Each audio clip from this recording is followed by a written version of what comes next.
হাইকোর্টের নির্দেশে মুর্শিদাবাদ জেলায় কেন্দ্রীয় বাহিনী পাঠানোর সিদ্ধান্ত হয়েছে। হাইকোর্টের নির্দেশের আগেও বিএসএফ তারাও কিন্তু কেন্দ্রীয় বাহিনী তারা শামসেরগঞ্জ এলাকায় তারা মোতায়েন হয়েছিল। এই কেন্দ্রীয় বাহিনী মোতায়েনের সিদ্ধান্তের মধ্য দিয়ে এটা স্পষ্ট প্রমাণিত হলো যে পশ্চিমবঙ্গের যে পুলিশ বাহিনী, যার মন্ত্রী মমতা ব্যানার্জি, তাদের অদক্ষতা, অযোগ্যতা, অকর্মণ্যতা, উদাসীনতা পশ্চিমবঙ্গের প্রশাসনকে পঙ্গু করে দিয়েছে কে? মমতা ব্যানার্জি। তাদের কাজ শিক্ষক পেটাও, ছাত্র পেটাও, তোলা তোলো, থানায় বসে কাটমানি খাও, মানুষকে বিপদে ফাঁসাও, মিথ্যা কেসে বিরোধীদেরকে জেলে পড়ো, এই কাজ।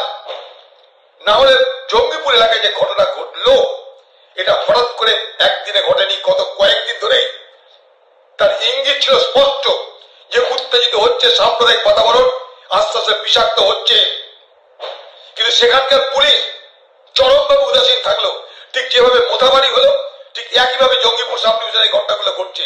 এখানে ল্যাকাটাইসিক্যাল অ্যাটিটিউড অফ দ্য পুলিশ, পুলিশের উদাসীনতা এর সব থেকে বড় কারণ।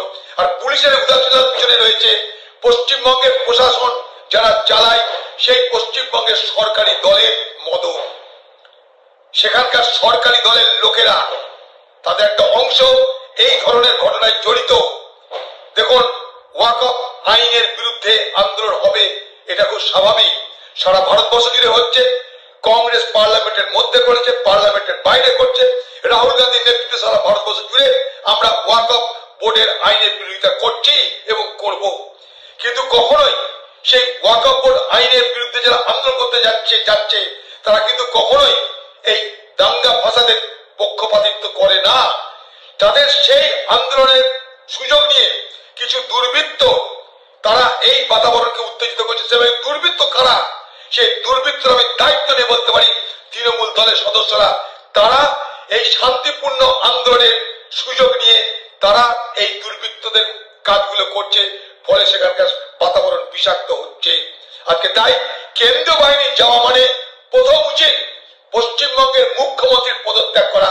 আপনার ব্যর্থতা প্রমাণ, আপনার ব্যর্থতা প্রমাণ হয়ে গেল, আপনার পুলিশের ব্যর্থতা প্রমাণ হয়ে গেল। আপনি আর্জি করে এই করেছেন, শিক্ষকদের নিয়ে তাই করেছেন। আজ পশ্চিমবঙ্গের সমাজের যে শান্তিপূর্ণ বাতাবরণ ছিল, সাম্প্রদায়িক সম্প্রীতি ছিল, সেখানেও আপনি ব্যর্থ হয়েছেন।